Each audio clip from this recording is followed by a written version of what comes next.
We hope you enjoy the webinar today. I think we have a great panel, and coincidentally the panel happens to be made up of several of the key people on the Call for Papers Review Committee, the Speaker Review Committee, who helped pick the amazing lineup of speakers we have lined up for DevOps Enterprise Summit London this year. So with that being said, let me introduce you to our three panelists. First is Ben Grinnell. Ben is Managing Director at North Island Global Technology and Digital Service Line. Ben, welcome to today's webinar. Just a quick little sound check. Yes, I'm here. Welcome. Good to be here. Thank you. Okay. Our second guest is another Ben, who's I actually know now for a couple of years and has been on our webinars before. Benjamin Wooten, co-founder and principal of, it's Contino now again, isn't it, Ben? Not Sendachi. It is, yeah, we rebranded. Hi, everyone. Yeah. Once Contino, always Contino, Ben. So Benjamin Wooten, co-founder and principal of Contino. And then last but not least, Owen Gardner, technical transformation lead at Barclays. Owen, welcome. Hi guys, and thank you very much for your time. Thank you. So guys, I thought we would spend a little bit of time today kind of going over, whoop, hit too many buttons there, I apologize, kind of going over what were some of the themes that were used or viewed, you know, through the lens, if you will, in terms of picking the presentations for this year's DevOps Enterprise Summit London. But before we do, I wanted to give each of you just a quick chance to tell our audience a little bit about why you became involved in this year's DevOps Enterprise London and became a member of the Speakers Committee. So, if you don't mind, why don't we start with you, Owen? What brought you here? Sure thing, yeah. So I think, along with most people, I've read some of the texts around the industry. And I think back in 2012, maybe 13, I got in contact with some of the authors of the text and got a bit more involved with it.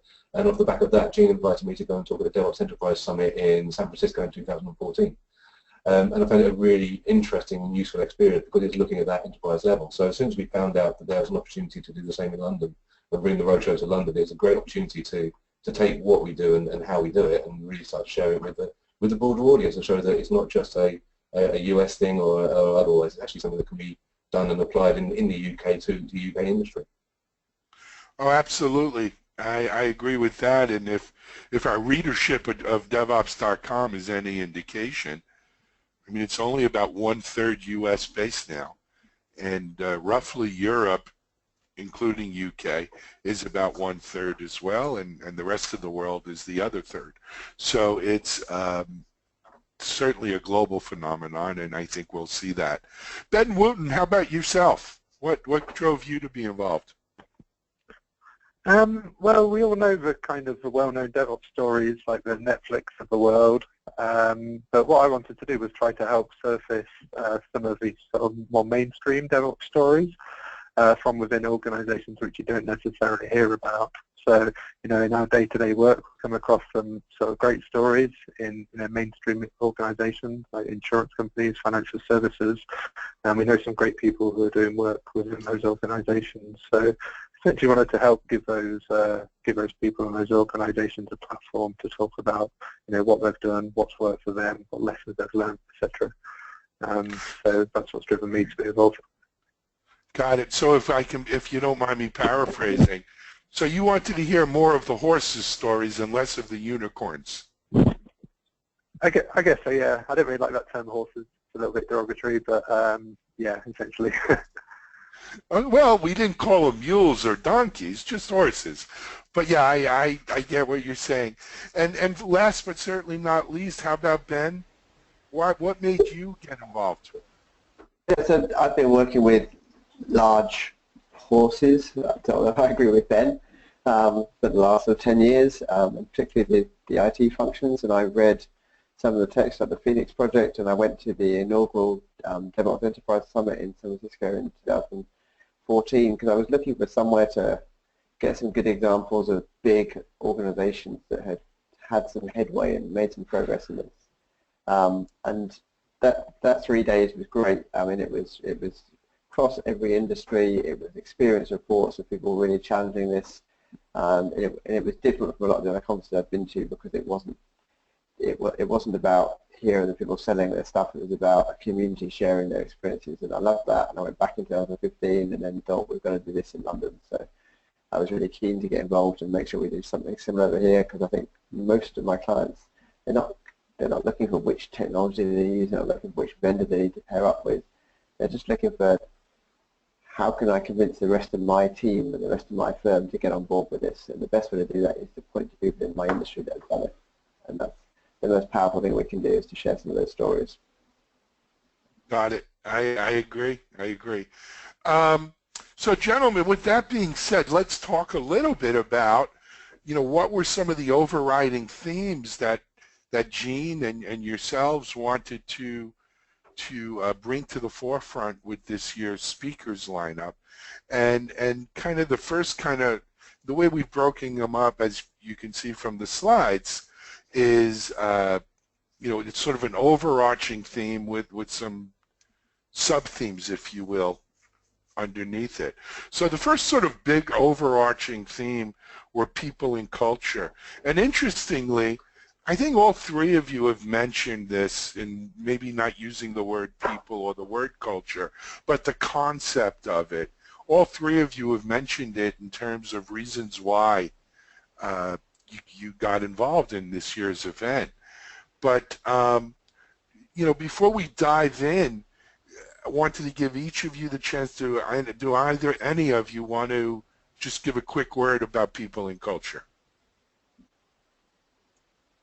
Sure, yeah. So I think what's one of the key things around the industry, and certainly from the DevOps perspective that's happening now, is I think we're seeing a lot, there's continued focus on culture across the organizations, but we still see this hypnosis into the tool set. And even at the enterprise level, it's very easy to define a tool set, it's very hard to define a culture. And that's a common thing that we're still seeing. And although the cultural aspects are still being pushed through, it is an ongoing lever that we have to keep pulling back on and keep advising that the culture is the key thing here. The collaboration between the different organizations is critically important. And when you get to the enterprise, everyone talks about silos being a bad thing. Silos aren't a bad thing. Silo mentality is the bad thing. And the more that we can do to improve the culture and get the autonomy down to the team level and keep pushing that at the expense of being that hypnosis with the tool set, disenfranchising from the tool set, the more that we can do that, the greater we're going to have success when it comes to implementing the DevOps principles and practices. I agree. And guys, if anyone else has anything to add, feel free to speak up. But yeah, if not, go ahead. I'd add that you're changing quite a big part of the organization. I mean, it's across the whole organization. The big, long-established organizations are great at having antibodies that attack anything new.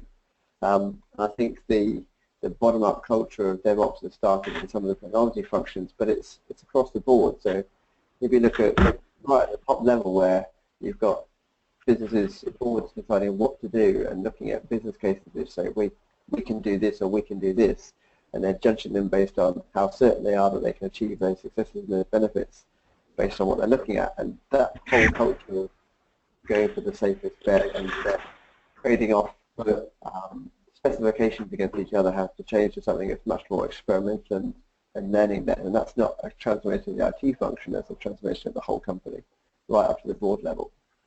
Absolutely. And I totally agree with what Gwen's just said there around that enterprise level, that leadership function, trying to look down through the organisation, and largely they don't have data around the actual focus they need to do to try and support the ground level of the culture at the bottom level and how to support it and bring it up.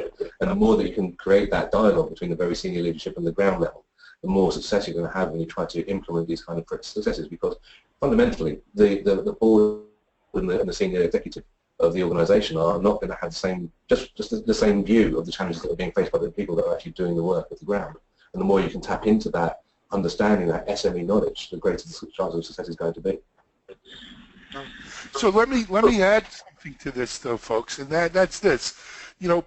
at least two of you mentioned being at the DevOps Enterprise Summit in 2014, and one of you, I think, said that you were there again last year in 2015. I think, though, we've got to acknowledge that this is 2016, right? And in 2014, I think the argument was, hey, DevOps is about culture, not about tools per se. It's about culture. And today, I think people have somewhat accepted that argument. They understand it's not just a tool. You can't pick a CI or CD tool or something, or Puppet or Chef, and voila, you're DevOps. There is a cultural element to it. But the single biggest question we hear is, okay, how do I change my culture? How do we, as the question here says, how do we establish new cultural norms as part of our DevOps transformation? And I think that is if you hear that from customers, that's a much different question than, is it really culture over tools? Ben, I know you've been dealing with this for years. What's your take on that? Yeah, so when we started, I used to go and speak to people and say DevOps was a culture, and the next question was kind of, okay, great, so how do we achieve it? You know, what is the first thing we do to get to this sort of mythical DevOps culture? So I always found talking about a DevOps culture pretty kind of inactionable. You know, there wasn't a lot of advice about what do you do to get there. So nowadays I kind of view culture as more emergent from a set of practices which you do. So, you know, if you set up your organization in a certain way, you know, maybe with cross-functional working, if you change sort of business processes, if you change KPIs, and if you adopt some of the tooling, then this sort of DevOps culture of, you know, collaboration, empowerment, it kind of emerges. And I think that's where we're different, you know, between now and back in 2014, is that we didn't have a lot of the science and rigor of how you do DevOps transformation in an enterprise in the early days. People just used to say, you know, buy some pizzas and beers for your dev and ops teams and let it emerge. Now I think there is more thinking out there around, you know, what does organizational design look like for DevOps? You know, what do your business processes, like your change management, release management, incident management look like in a DevOps world? And how do we kind of adopt the tools such as Puppet and Chef, but also, you know, what are the impact on most of your ways of working?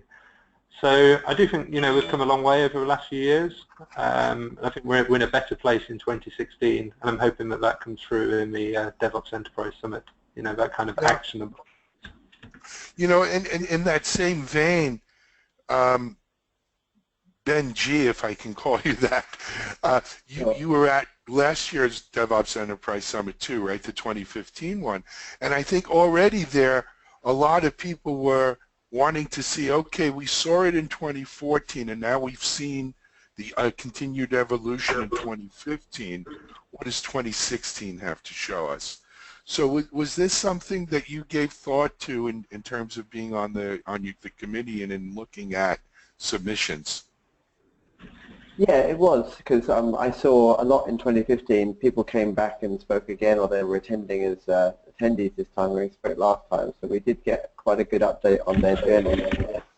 Quite a few of them had great success, having come in 2014 has been a great start. They've come back in 2015 and they've been promoted, and they'd got a much bigger influence across their organisation. So a lot of the 2014 was about pockets, and a lot of 2015 was about now we're doing it at scale. And it's good to see some of the stories of where that's gone a bit further coming through for this one. So we're really looking at the journey, and it's great for people who are starting or people who are early in that journey, because you can see over a 2 or 3 year period, people who have started maybe a year or so ahead of you are still going strong and still blazing a trail. I do think too many people are sitting there going, well, I need to know what the answer looks like before I start, and I keep telling them, just start, celebrate your successes, start small, celebrate successes, keep growing, and you will evolve to the destination you need to get to. But if you spend too long thinking, where do I start, or what's the destination look like before I start, you're losing time. Agreed, agreed. Guys, there was a question already from the audience that I think is an important enough question from David Sipple. And he wanted to know what we consider a large organization. And this is always something that we get from the audience, right? When whether you're talking horses, unicorns, or I don't really care what you're talking about, how do you define what a large organization is?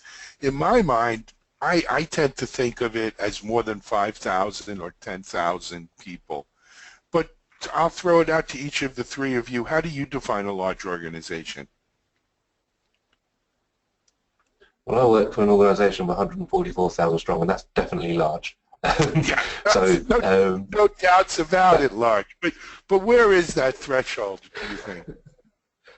I think it's when you start to have. Oh, go on, Ben. No, I was just saying that the metric I use is when they're over 2 billion turnover, and I think you've got to take large with a pinch of salt. It's not just large; it's longevity as well. So how long have they taken to evolve where they've got to? So if it's an established company over several years with a £2 billion turnover, then that's my sort of, it's large.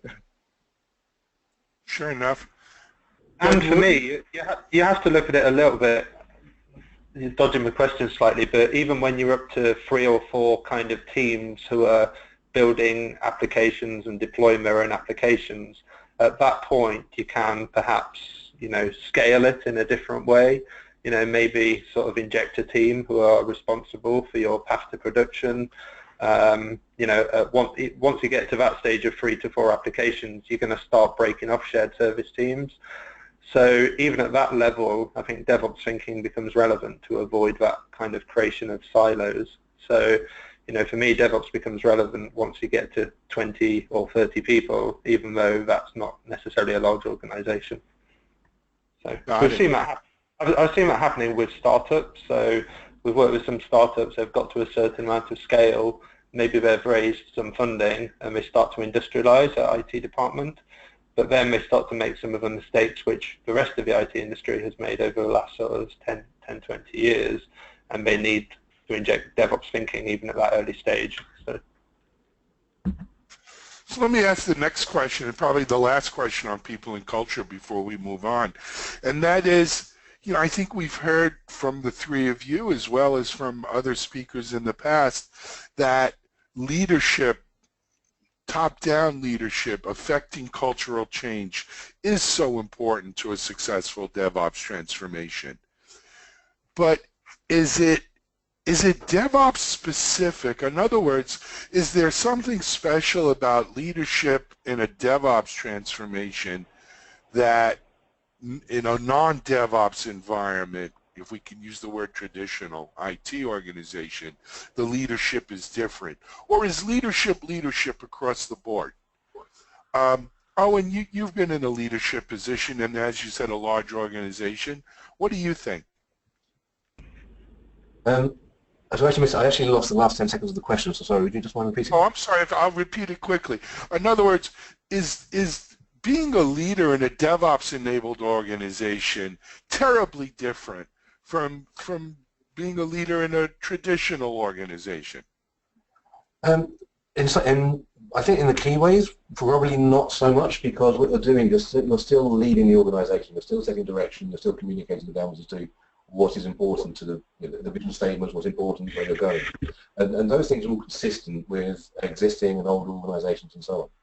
What's different is the mechanisms by which you're doing so. So some of the interesting talks for this year for me have been around how large organizations with vendor partners or financial service regulation, how they are setting their vision statements and how they are actually leading their organizations and setting these kind of behaviors that they're expecting across the group. So things like ensuring that the test organization, the development organization and the security organization have got similarly aligned agendas and are being recorded and measured appropriately like that. So it's really in many ways the same kind of activities. Follow me, we're going in this direction, I'm listening to you, it's important that you have a voice. But in other ways it's different in the way, the type of message you're giving out to the group. Got it. So gentlemen, this is where the rubber meets the road. So as a result of this theme, can any of you give me any talks that are scheduled for the event that kind of play right into this, that you think epitomizes this theme? And I don't mean to put anyone on the spot. If you don't have one, it's fine. But either of the Bens or Owen, any talk pop into mind on that? You put me on the spot. I'm afraid I don't have them in front of me. It's okay. The leadership leading it. And then that for me is a specific example of the leadership taking an organization and transforming it into a DevOpsified environment. Excellent. All right, let us move on then to the next overarching theme here. Okay, so now let's talk a little bit about process and technology.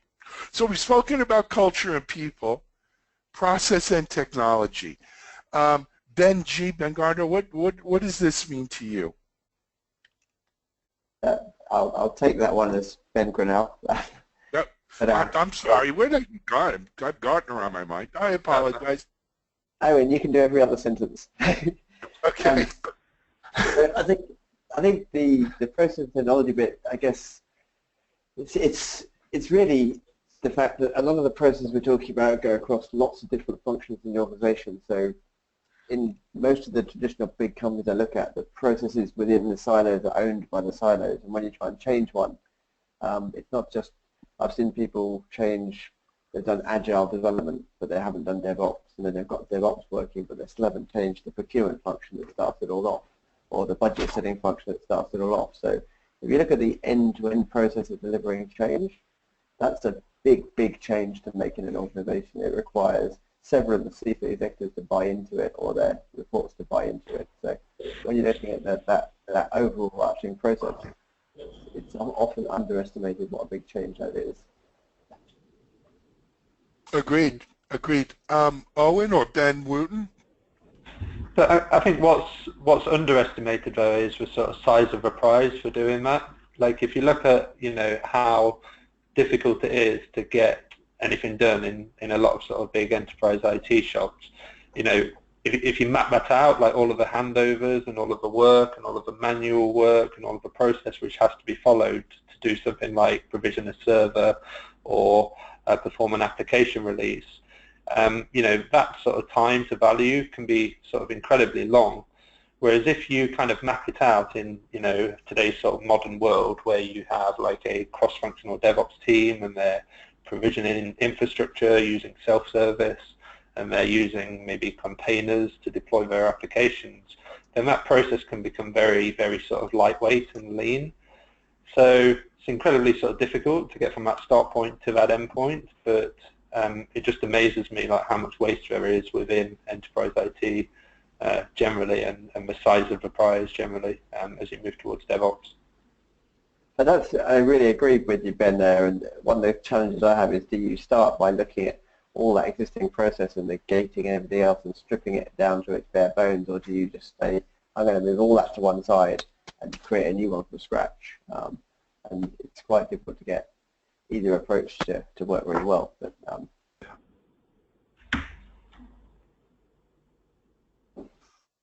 Okay. Let's look at one, digging in a little bit deeper here. The third bullet point is, what modern technology trends do enterprise IT and development organizations need to keep in mind 2016 and beyond? It doesn't have the word DevOps in there, but really it talks to me about something we spoke about earlier, which is, it's not 2014, it's 2016.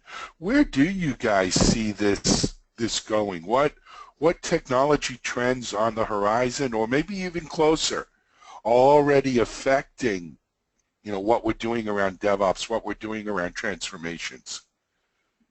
So for us, it has to be sort of cloud this year. I mean, cloud's been around for a long while, but I think, enterprise is just sort of getting ready to roll it out on a wider scale. A lot of the sort of big enterprise customers we work with at the moment, they've been in sort of POC stage, or they've been using cloud as shadow IT, but they're now looking to kind of industrialize it and adopt it wholesale. So, that sort of adoption of cloud and cloud done right, with sort of lean provisioning and infrastructure as code and infrastructure of automation is going to be kind of a huge story in 2016. Again, with a huge kind of size of the prize attached to it. Again, I look at those sort of central IT shops who are providing infrastructure and services to their business, and they're so kind of slow and inefficient and waterfall and heavyweight. And cloud just has the potential to throw all of that out when enterprise adopts it wholesale. And I think an extension of that is the security side of things as well. So, as the larger regulated industries start to move into the cloud environment and start to use technologies like containers, that security aspect of it, which I'm not saying weren't a consideration before, will start to have a lot more of a regulatory focus and being able to evidence that actually the data is being held securely, it's being held in the right way. And so I think that the security aspects, along with these kind of collaboration capabilities and portable containers and cloudification of the environment, is going to be the kind of thing that is going to get a lot of attention.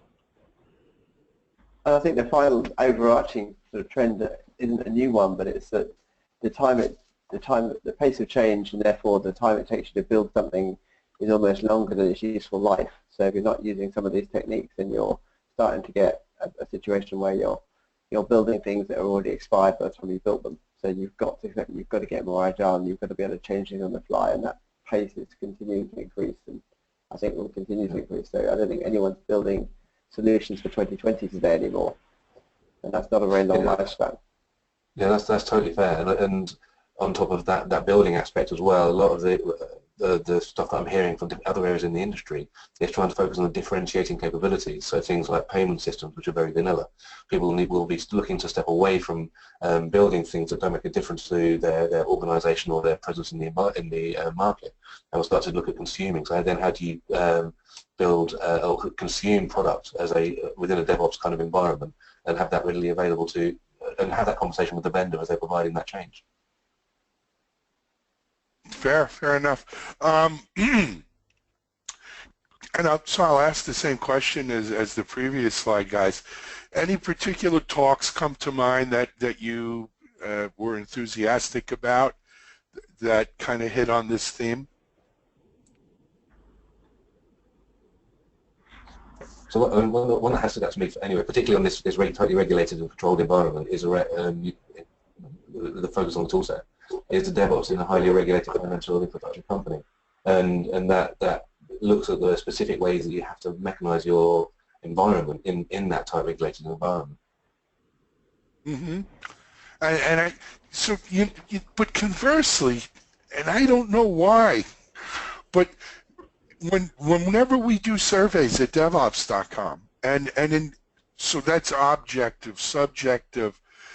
Whenever I speak to people, it seems that the financial industry, which is so heavily regulated, is one of the leaders in adopting DevOps. We see so many financial institutions, so many financial-based, industry organizations leading the way in DevOps. It's almost paradoxical, right? That such a heavily regulated industry should be leading in kind of pushing the envelope. What do you think? I mean, Barclays is a perfect example, Owen. What do you think? No, I totally agree, and I think a chunk of it is because it's recognised by the organisation that with the industry and the regulation, DevOps actually enables a lot of the regulated requirements to be met very, very easily. An example of this would be the MAS, the regulator in Singapore, who have got a requirement a demand to be able to see things like code reviews being done. Now, the easiest way to do that is to use automated tools that allow you to do it online, rather than the old way of printing out A4 sheets of paper and going through it line by line. Another example is being able to track requirements from production into delivery. If you're following these practices and these principles and the approach that you're doing here, you get a much cleaner view of the delivery into the production environment, the supportability therein. And it becomes very easy to meet the regulator when they talk about harvesting information and presenting it back to them. It makes it very easy to go and get that information because you're storing it dynamically. There's a lot of automation, there's a lot of robotics associated with that kind of change. So the regulated industry has got a very strong focus on understanding that, on the one hand, that this is actually something that DevOps will enable us to meet the regulated demands much more effectively. And on the other hand, we've got a lot of legacy here. We've been building, the financial services industry, for example, has been building software for 30 years and beyond. And being able to manage that brownfield effectively will require a lot of these DevOps principles and practices to be applied to that brownfield and that legacy environment, and allow it to be managed more effectively and mature and be dealt with as it comes off to the end of life, and we can apply new greenfield development that's going to meet the same requirements. Understood. Understood. So guys, that being said, let us move on to our next slide here, if I can do this correctly. Hopefully that works. Yes. And you know, this was a bit of a segue because we all knew what the next slide was, but certainly compliance and security. And this is a theme, you know, that does my heart good. It's one of the reasons I was initially attracted to DevOps. But it's also a theme that we're seeing over and over now and really starting to rise to the top. I just hung up getting briefed by a company, security company in the US, who announced a patent today they applied for that allows developers some, you know, to test their code early on and get a you know, kind of a thumbs up or a thumbs down, if you will, as well as working in automating security along with continuous delivery. So compliance and security within the context of DevOps is a hot subject. DevSecOps, rugged DevOps. Let me first ask each of you, do you agree? Do DevOps and security go together like chocolate and peanut butter, if you will? Ben Wooten, why don't we start with you? Yeah, I think they do go together like chocolate and peanut butter. Good example, like fish and chips here in the UK. You know, in a DevOps mature world, then, you know, you should have sort of no manual activities in your estate. You know, nobody configuring infrastructure or configuring middleware or, you know, or deploying and changing applications kind of ad hoc. All of that stuff should be kind of checked into source control and then managed through a kind of controlled and automated continuous delivery pipeline where you have kind of full visibility of what is changing and who is changing it. You can incorporate all of those kind of security scanning tools, so, you know, scanning your code and your binaries and your environments to check that they're kind of secured by default and that, you know, people aren't doing anything which breaks your rules. Then you can use kind of products to kind of scan your infrastructure and check that, you know, nothing has been kind of checked in through the back door to, you know, to change the current state and make it insecure. So I agree, you know, DevOps has an incredibly strong story around improving security, improving controls, improving auditability, which is why it's kind of a great fit for enterprise and a great fit for, you know, regulated industries like financial services. So great. Ben Goodnell, how about you? This is one of my biggest frustrations, so I really hope we get some senior people at this conference to listen to some of the stories, because I still hear this perception a lot around the Agile and DevOps. I have sort of big clients who've got, well, we've got our traditional waterfall safe lane and then we've got our digital lane. And it's this perception that doing things in an Agile way is more risky. And when it comes to what we're actually talking about here, where it's compliance and security, it's, as Ben said, less risky. The idea that if you plan everything up front and you do a big delivery and you release something once a quarter that you plan to the nth degree, that it's less risky when you're doing it once a quarter, probably in 12-hour days over a bank holiday weekend, is less risky than something that you do in an automated fashion and a reversible fashion every day. It's hearsay. It can't be true. And we've got to change and break that perception of the compliance and security that, you know, the Agile and DevOps world is riskier than the traditional world, because there's still a lot of senior executives who hold that view, and they're experimenting with DevOps and Agile, and therefore it's because it's an experiment, it's risky. And really, and I think the mistake they're making is a lot. I think the mistake that's being made in a lot of places is actually in the IT delivery team, and by that the development and the operations teams, in that they're not bringing these guys close at the beginning. They've got a duty of care to the organisation to ensure they're engaging the right people at the right times, and by not bringing your compliance guys and security guys, along with all the other aspects of delivery that we need to have in place, by not having those conversations early, you're actually contributing to the perception that actually Agile is very difficult. If you have the conversation with compliance and security and audit at the point at which you are starting to deliver software and conceive software, And that's the time when you're actually going to be able to meet the requirements much more easily. But doing it late is really, really hard to rework. Agreed. I mean, I've seen studies where moving security left, can lead to savings of 10x to 100x in terms of fixing vulnerabilities and dealing with compliance and those kinds of issues. So, there's little doubt about that. But yet, and this is an interesting thing, and I say it as someone who came from the security side, we still see resistance from security people to the idea of DevOps. And it takes two to tango, right? The developers can be, as security conscious as we like. Security people have to realize they have to embrace this, right? Otherwise, I just, so I'd be interested in, and you guys, what a perfect audience to ask. Were there any speakers or submissions that you picked that represented security people and perhaps security leaders talking about working in DevOps for better compliance and security? That's a very good question. I'm not sure that we had a huge number brought through. I mean, there's a talk around the gatekeeper. Is your gatekeeper looking out quality by Andy Phillips from Songkick? And that probably is as as anything else. Unless you guys know of any other one. Yeah, no, I know Andy Phillips. I don't, but I guess this would be a good time for me to remind our audience that the full lineup of speakers, as well as abstracts and titles and so forth, are available on the DevOps Enterprise Summit London 2016 site. And you can see, I think there are 25 or 30 speakers for the two-day event. So, one can see the entire list lineup there. There are quite a few on security. I don't know if they're coming from the security leadership side of the house, though, and it'd be interesting, maybe something to think about for the next one as well. Guys, that, those are three of the overarching themes that, of course, we've seen here.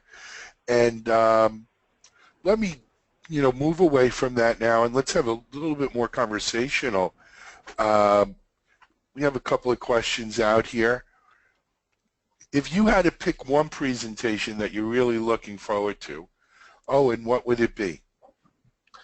I think the one that really stood out for me is probably going to be a very interesting and entertaining one is the one that's around surviving the Grand National. But this is focusing on essentially your 100-year storm, and it applies to any IT department. We all have those days, whether it's the end-of-year processing or something happens in the marketplace or whatever it is, where suddenly everything comes together at one 100-year storm and really brings you to your knees. It really applies pressure. And how do you manage that? And how do you work through it and ensure that you get your lessons learned and move forward? And we all enjoy that firefighting sensation and actually getting the problem solved when it occurs. But you really should be avoiding those things. So that for me is going to be a very interesting, passionate talk which we can all relate to when it's all gone a little bit wrong. Got it. Ben Wooten, how about yourself? I nominated somebody called Finn Barjoy, who he did a DevOps transformation at a place called William Hill, who are another sort of online gaming site. I think it was fascinating what they managed to do there in terms of going from a pretty kind of traditional, heavily regulated industry of online gaming, and how they sort of changed their culture to, successfully change their culture by, implementing all of these steps, like kind of cross-functional teams under the Spotify model, building internal cloud, adopting containerization, and really kind of transforming from waterfall directly to really sort of high-performing modern digital organization. So I think that's one of my favorite stories out of tens of kind of clients which we've worked with. Great. Big insight. There are two favorite ones that want to do with betting. Yeah. Actually, it's funny. I was in London 2 weeks ago for a DevOps Connect event we did with CD Summit, and there was another gaming company that was in a little media roundtable we did. and I don't remember their name right now, but also fascinating. Again, highly regulated industry, really pushing the envelope with DevOps and that whole thing. So it's just the way of it. Ben Grinnell, how about you? Yeah, there's a couple I'm really looking forward to. So I spent a lot of time working in public sector and government, and one of the ones I'm looking forward to is from Ordnance Survey. So Simon Parks was talking there about what he's done there and the enterprise architecture of there. And you think of Ordnance Survey and you think of the maps and you think of lots of paper and you think of all that stuff, and it's a little part of government down in Southampton, and it's an outreach, and you walk in there and you think, wow, I love these stories that come from the places you least expect to find them.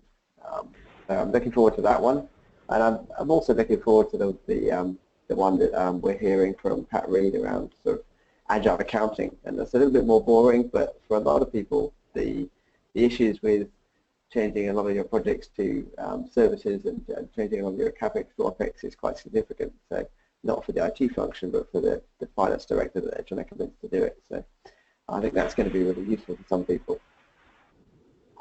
Excellent. Guys, I should mention down in the chat window, Jules, our back-end engineer, was kind enough to paste in the actual link to the IT Revolution site where we have the schedule for the upcoming Enterprise Summit, so you can peruse it yourself and pick what you think are some of the hottest ones. I would add one that I'm really looking forward to was a friend of mine, Jonathan Fletcher from Hiscox. And Jonathan doesn't often get to speak. It's often his boss, his supervisor, who tells the Hiscox DevOps story. Though in my mind, I know it was Jonathan. It was Jonathan who was the driving force in a lot of ways behind that. So I'm actually looking forward to getting to hear Jonathan. He's a very, very bright individual and always does a nice job, so I'm looking forward to it. And of course, Gene's remarks are always fun. Guys, at this point, I wanted to open it up to some questions from the audience if we have any. And I should also mention that Jules has now also pushed out a 10% code for anyone who has not registered yet for the event and is thinking about going. You can get 10% off there.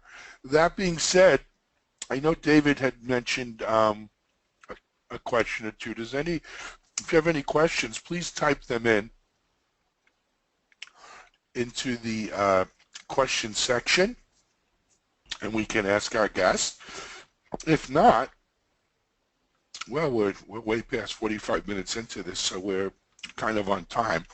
I don't think we have any other questions from our audience. Gentlemen, thank you very much for serving on the selection committee for this year. I wanted to give each of you a chance to wrap up. Ben G, any final thoughts, comments for the audience? No, I think we've got a fantastic lineup. Really looking forward to having a great couple of days. The other one I didn't mention, Jason Cox from Disney. We had Buzz Lightyear does DevOps. It's always really entertaining watching him talk. Just don't follow him on stage. Actually, his PowerPoint slides are the greatest thing I've ever seen. But yes, one of the perks of working at Disney. And then Ben Wooten, closing thoughts? I just echo that really. Really looking forward to meeting everybody at the conference, hearing some interesting stories which haven't been heard before, and meeting kind of friends and industry contacts. So hope to see as many people there as possible. Owen? Cool, thanks. Yes, so I guess for me the key thing I'm looking forward to from the event itself is seeing how things are maturing, how things are changing. It's becoming more multidisciplinary. DevOps is, if anything, becoming a little bit of a misnomer as we add architecture and security and audit compliance to that route. And then secondly, I think we've got a couple of good tools that are going to be coming through around how you do this in partnership with vendors as well. So it's interesting seeing how these talks and how this industry is evolving over the last few years and seeing where it's going to go forward. So yeah, really looking forward to it. It should be great. Absolutely. Guys, I will tell you, I will be at the event with a video crew, and we're going to be doing video interviews of many of the speakers as well as attendees and exhibitors at the event. If anyone listening in our audience would like to be interviewed, please search us out. We probably won't be hard to find. You'll see the big step and repeat background and the video cameras. So happy to interview and hear people's thoughts. With that, I think we're going to call it a wrap on this webinar.